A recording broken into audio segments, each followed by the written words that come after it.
देशात द्रोही करण्याचे राजकारण सुरू आहे. आम्ही हिंदू आहोत, मात्र धर्माच्या नावावर कधीही मते मागितली नाहीत. मी कामाच्या जोरावर मते मागितली, धर्माच्या नावावर नाही मागितली. कोणत्याही प्रकारची कट्टरता हा अतिरेक असतो. तो कोणत्याही धर्मात कट्टरता असली तरी तो अतिरेक असतो. लोकसभा निवडणुकीत याचे लोक द्वेष पसरवत होते. ध्रुवीकरणाच्या लोकाला बळी पडू नका. यूट्यूब आणि व्हॉट्सअपवर येणारी लोक बिनकामाची असतात. आता सोशल मीडियावर कोणी ट्रोल केले तर गप्प बसू नका. कोणी समाजात द्वेष पसरवेल त्यावेळी पोलिसात तक्रार द्या. कार्यक्रम हे अधिवेशन उपस्थित सर्व पदाधिकारी, उपस्थित सर्व पद्मशाली बंधू आणि भगिनीनो, जय मार्कंडे, जय जय मार्कंडे.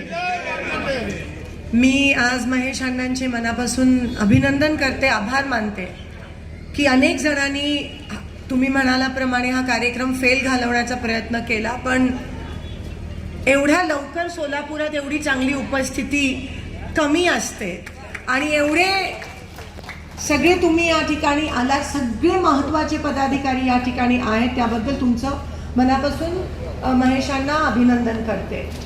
आज माहिती आहे म्हणून तुम्ही सूर्यवंशी, कोटे काका नेहमी म्हणायचे सूर्यवंशी चंद्रवंशी, पण हा कार्यक्रम तुम्ही सक्सेस करून दाखवलात. तुम्ही साहेबांना आणि मला या कार्यक्रमासाठी बोलवलं, मला प्रमुख अतिथी म्हणून या कार्यक्रमासाठी बोलवलं. मी मनापासून आपल्या सगळ्यांची, समाजाची ऋणी आहे. मी आज माझ्या मनातून आभार व्यक्त करायला पण इथे उभी आहे. आज 15 वर्ष तुम्ही मला शहर मध्याचा आमदार म्हणून सांभाळलं. आज तुमच्यामुळे मी आमदार होऊ शकली 15 वर्ष, आणि आज तुमच्या आशीर्वादाने मी या सोलापूर लोकसभेची खासदार झाली. त्याबद्दल तुमचे मनापासून आभार मानते. पद्मशाली समाजाचे बीडी कामगार अक्का चेल्लेंचा 2009 पासून आजपर्यंत प्रत्येक अधिवेशनात मी बीडी कामगाराचा उल्लेख केलाय. कारण का जेवढं मला बीडी कामगाराच्या महिलेनी शिकवलंय तेवढं कदाचित मी शाळेतून पण शिकली नाही, कॉलेजमधून पण शिकली नाही. कष्ट करायचे, रात्रंदिवस काम करायचं, पैसे कमवायचे. कसं इलेक्शनच्या ऐन तोंडावर यांची घोषणाबाजी चालू आहे. विमान सेवा जोपर्यंत सुरू होत नाही तोपर्यंत तुमच्या आवडीचा IT पार्क होणार नाही, आणि विमान सेवा अजूनही सुरू झाली नाही. आणि म्हणून मला द्वेष आहे, म्हणून मला वाईट वाटतं की BJP आपल्या देशाला, आपल्या लोकांना कशी फसवते. ही वेळ आहे, ही वेळ आहे की देशाचा विचार करा. कोणत्याही प्रकारची कट्टरता हा अतिरेकच असतो, लक्षात घ्या. मग ती कोणत्याही समाजात असू दे, कोणत्याही प्रकारची कट्टरता आपल्या देशाला ही हानिकारकच असते, ही लक्षात घ्या. आपल्या देशामध्ये कधीही कट्टरता नव्हती. आपल्या देशाचं फॅब्रिक, तुमच्या अंगात जो DNA आहे ना, तो सर्वधर्म समभावचा आहे. आधीपासून तुम्ही सर्वधर्म समभावला मतदान केलं आहे, पण ही BJP तो DNA बिघडवायचा प्रयत्न करते, कारण का त्यांनी कामं केली नाही आहेत. म्हणून लोकांमध्ये भेदभाव निर्माण करून मतं मागा. तुम्ही बघा त्यांची भाषणं माझ्या लोकसभेच्या इलेक्शनमध्ये कुठून कुठून लोक आली आणि सोलापुरात फक्त दंगली पसरवायचा प्रयत्न केला. अशी भाषणं असतात.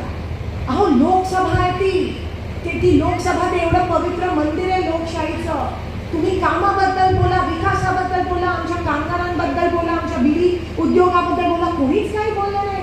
पंतप्रधान म्हणाले की आम्ही येऊन यंत्रमागांना पोलिसांच्या युनिफॉर्म देऊ.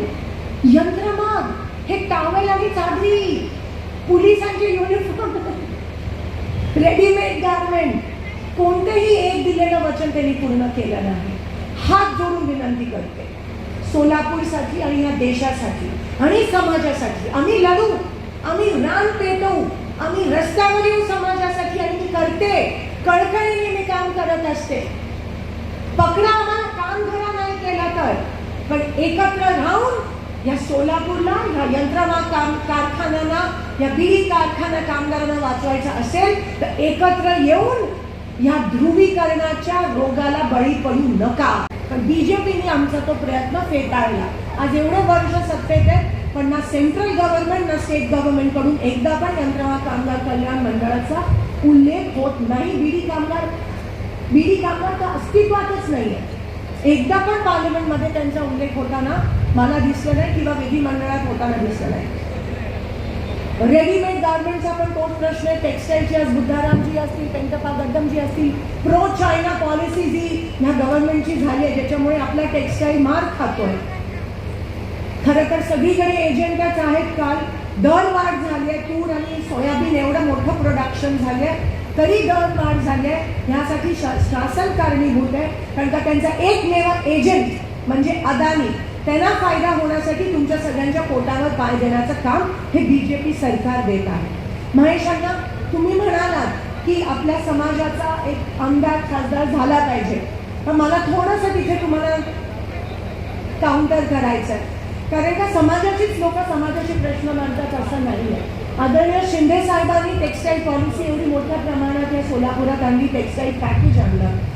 तुम्ही मला एवढ्या मोठ्या प्रमाणात आशीर्वाद दिला, 15 वर्ष तुमचं नेतृत्व करायची संधी दिली आणि मला तुमची सेवा करण्याची संधी मिळाली. यंत्रमा कामगार, बीडी कामगारांबद्दल मी प्रश्न मांडू शकते असते, पण समाजाचं प्रतिनिधित्व लोकसभेत आणि विधानसभेत वाढायला पाहिजे या मताची मी आहे. 100% तर समाजाला ताकद मिळते, पण जेव्हा प्रश्न मांडायचा विषय येतो तेव्हा फक्त समाजाची लोक मांडतात असं नाही आहे. आम्ही पण सक्षमरित्या समाजाचे प्रश्न मांडले, कारण का शेवटी आशीर्वाद तुमचा आहे. आणि कधीही काँग्रेसचं असं धोरण नाही आहे की चौकटी एक फक्त समाजापुरती ठराविकच काम करणं किंवा ह्या समाजाने मतं दिलेत म्हणून त्यांचेच प्रश्न मांडायचे, ह्यांनी नाही दिले म्हणून ह्यांचे नाही मांडायचे असं आमचं धोरण माझं तर नाही आहे. माझी संस्कृती तशी नाही आहे. माझ्या वडिलांनी मला ती शिकवण दिली नाही आहे. सगळ्यांचे प्रश्न मांडायला, जो वंचित आहे, जो कष्ट करणारा कामगार आहे त्याचे प्रश्न पहिले मांडण्याची संस्कृती काँग्रेसची आहे, संस्कृती माझी आहे. तो माझा अधिकार आहे, तो माझ्याकडून कोणी खेचून घेऊ शकत नाही. पण समाजाचं प्रतिनिधित्व वाढलं पाहिजे. मग महापालिका असू दे, विधानसभा असू दे किंवा पार्लमेंट असू दे, पण जोपर्यंत समाज एक होत नाही तोपर्यंत ते प्रतिनिधित्व वाढू शकणार नाही. कमिटी मेंबर तुम्हाला माहिती आहे, तुम्ही प्रतिनिधित्व चांगल्या पद्धतीत केलं आहे. शेवटचा पॉईंट तुमच्या समोर टाकते आणि मी माझं भाषण संपवते. लोकसभेच्या इलेक्शनमध्ये आपल्या देशाला खूप मोठी कीड लागली, फंगस लागली. आपल्या देशाला दृष्ट लागली ध्रुवीकरणची. हिंदू मुस्लिमचा वाद बीजेपीने आपल्या देशामध्ये पेटवला. जात पात धर्मावर बीजेपीने राजकारण केलं. त्या गोष्टीला अनेक जण बळी पडले. असं जेव्हा होतं, जेव्हा कामाला महत्व न देता आपण धर्माच्या राजकारणामध्ये अडकतो तेव्हा समाजाचा नुकसान होतं. महेशांना म्हणाल्याप्रमाणे आपण सगळे हिंदू आहोत, आपण सगळे देवधर्म करतो.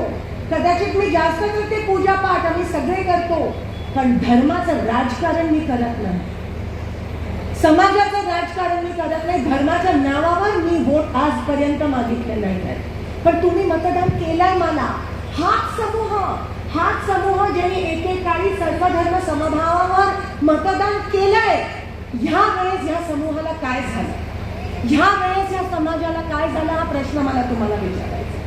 तुम्ही विमानतळाचं उद्घाटन शिंदे साहेबांनी अनेक वर्षाआधी केलंय. शिंदे साहेबांच्या वाढदिवसाला 30 विमानं लँडिंग आणि टेक ऑफ सोलापूर विमानतळावर झालेली आणि हे आज विमानतळाचं उद्घाटन करताय.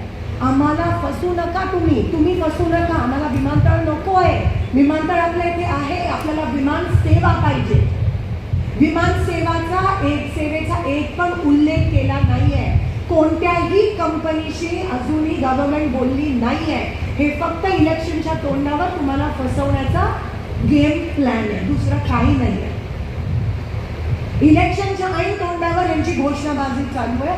विमान सेवा जोपर्यंत सुरू होत नाही तोपर्यंत तुमच्या आवडीचा IT पार्क होणार नाही आणि विमान सेवा अजूनही सुरू झाली नाही. आणि म्हणून मला द्वेष आहे, म्हणून मला वाईट वाटतं की बीजेपी आपल्या देशाला, आपल्या लोकांना कशी फसवते.